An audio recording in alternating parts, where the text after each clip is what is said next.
चलिए तो आज हम स्टार्ट करते हैं क्लास 9th का चैप्टर नंबर 3 जिसमें हम लोग पढ़ेंगे आज पावर क्या होता है इसके बारे में हम लोग डिस्कस करेंगे। Potential energy and kinetic energy के बारे में ऑलरेडी हम लोग डिस्कस कर चुके हैं और आज हम लोग को पढ़ना है क्लास 9th फिजिक्स का जो चैप्टर है 3rd, उसमें हम लोग को पढ़ना है पावर। तो पावर को समझने से पहले हम एक छोटा सा एग्जांपल लेते हैं, इसके बाद तब हम पावर को समझने की कोशिश करते हैं। ठीक, तो सबसे पहले हम ये जानते हैं कि जैसे मान लीजिए हम कहें कि एक व्यक्ति है, एक पर्सन जो है वो 10 सेकेंड में जो है, या हम ये कहें कि 10 सेकेंड में जो है 3 पेज पढ़ता है। तो 10 सेकेंड में तो 3 पे बहुत ज़्यादा हो जाएगा, बट सपोज दैट 10 सेकेंड में वो एक पैराग्राफ पढ़ लेता है, इतना बड़ा पेज हो पढ़ लेता है। और एक व्यक्ति जो है उसको रीड करने में 5 मिनट लगा रहा है। ठीक, या ऐसे समझिए एक पर्सन हो जो कि 10 सेकेंड में किसी पर्टिकुलर वर्क को कर रहा है और कोई दूसरा पर्सन है जो उसी को वर्क को करने में जो है 50 सेकेंड लगा दे रहा है। तो आप क्या बोलेंगे? आप ये बोलेंगे फर्स्ट वाला जो पर्सन है उसके पास काम करने की क्षमता ज़्यादा है, इसलिए वो 10 सेकेंड लगा रहा है, 10 ही सेकेंड में काम कर ले रहा है। और दूसरा व्यक्ति है जिसके पास काम करने की क्षमता ज़्यादा नहीं है, कम है, इसलिए वो थोड़ा ज़्यादा टाइम लगा रहा है। मतलब पावर को जो है हम ये बोलेंगे ना उस 10 वाले के पास शक्ति ज़्यादा है, 50 वाले के पास शक्ति कम है। तो पावर जो होता है, पावर के पास जो होता है, पावर को जो हम काम करने की क्षमता के आधार पर डिफाइन कर सकते हैं, यानी रेट ऑफ डूइंग वर्क। तो पावर को हम क्या डिफाइन कर सकते हैं कि रेट ऑफ डूइंग वर्क, काम करने की जो क्षमता होता है उसको हम क्या बोलते हैं? पावर बोलते हैं। ठीक ना? तो पावर इक्वल टू हमारा क्या हो जाएगा? अगर हम पावर की बात करते हैं तो work done by time taken, भाई कितने समय में कितना वर्क वो कर रहा है वो बताता है उसके पावर के बारे में। ठीक, कम समय में ज़्यादा वर्क कर रहा है, इसका मतलब उसके पास पावर शक्ति ज़्यादा है। पावर को हम P से डिनोट करते हैं, तो P इक्वल टू क्या हो जाएगा? W बाई में T हो जाएगा। ये हमारा पावर, यहाँ P क्या है? हमारा पावर है, T क्या है? टाइम है, ये T, W जो मेरा वर्क है। ठीक, अब चूँकि ये भी है कि पावर इज वर्क डन पर इन टाइम, आप एक समय में कितना काम करते हैं इसको हम ऐसे भी डिफाइन कर सकते हैं पावर को work done per unit time, यानी ये भी डिफरेंस हो सकता है कि work done per unit time, एक सेकेंड में कितना काम करती है भी मेरा पावर के बराबर होता है। और साथ ही साथ हम ये भी जानते हैं कि कोई जो जितना वर्क करता है उतना ही एनर्जी कंज्यूम करता है।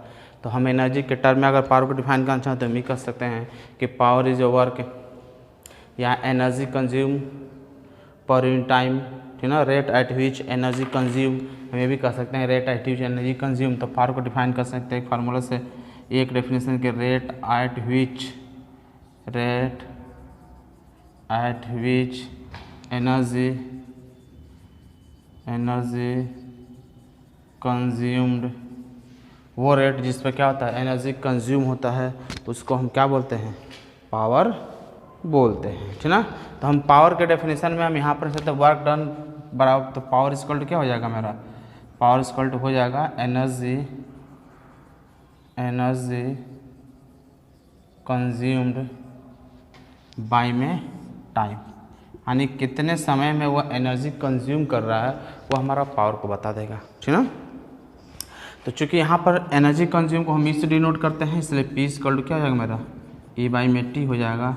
तो पावर का ये भी मेरा फार्मूला हो जाएगा P बराबर E इंटू टी। ठीक, साथ ही साथ हम ये भी कह सकते हैं कि चूँकि P बराबर W बाई टी भी होता है, ये भी होता है P बराबर, तो हम पावर को ऐसे भी डिफाइन कर सकते हैं P बराबर W बाई टी के आधार पर भी हम कह सकते हैं पावर को W बाई टी के आधार पर हम आसानी से पावर को क्या कर सकते हैं? डिफाइन कर सकते हैं। ओके, अब हम इसकी यूनिट की बात करते हैं कि पावर की यूनिट कितनी है। तो अगर हम यूनिट लिखना चाहें पावर का तो क्या होता है? वर्क यूनिट क्या होता है? जूल, और टाइम की यूनिट क्या होता है? सेकेंड होता है, और इसको बोलते हैं वाट।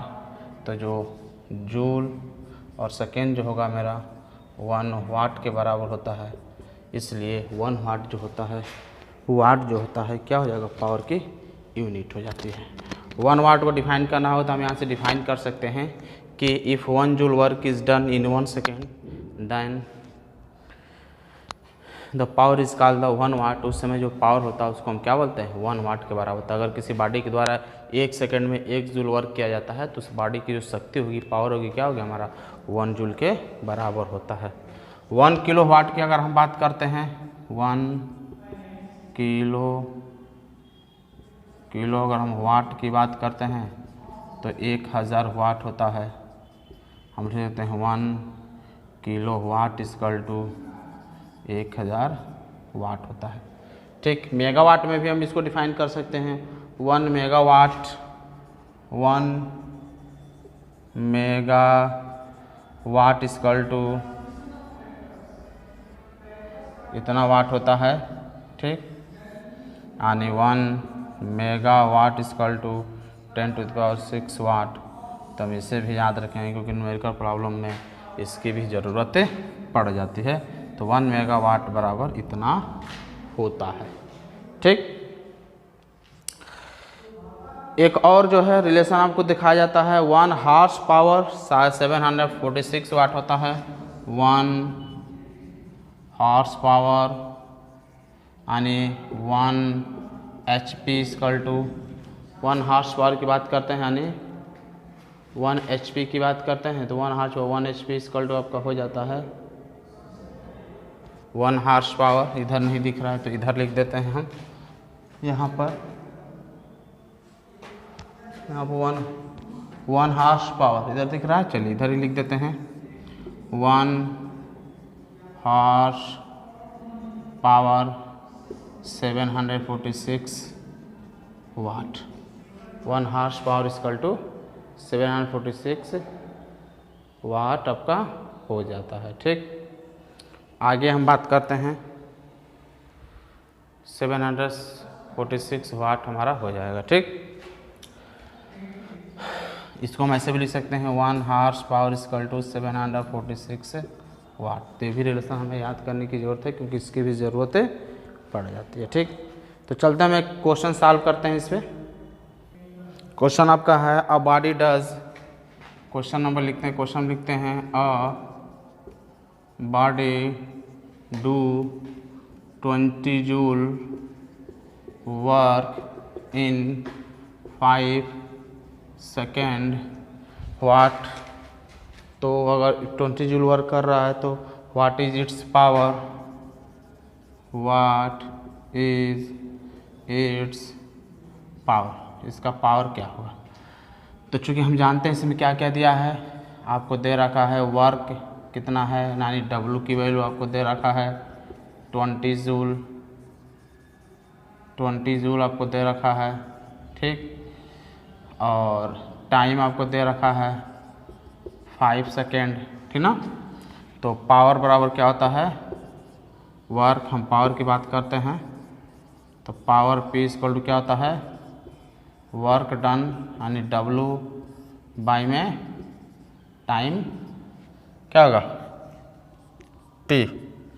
ठीक ना, तो यहाँ पर टाइम अगर हम T की बात करते हैं, टाइम आपको दे रखा है, यहाँ पर टाइम हमारा T है।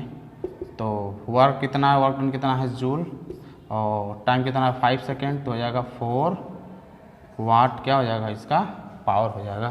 तो बॉडी का जो पावर होगा वो किसके बराबर होगा, 4 वाट के बराबर हो जाएगा। तो इस तरह हम जो है बॉडी का पावर जो है कैलकुलेट कर सकते हैं। ठीक, नेक्स्ट क्वेश्चन है an electric bulb, an electric bulb, question number 2, an electric bulb consumed energy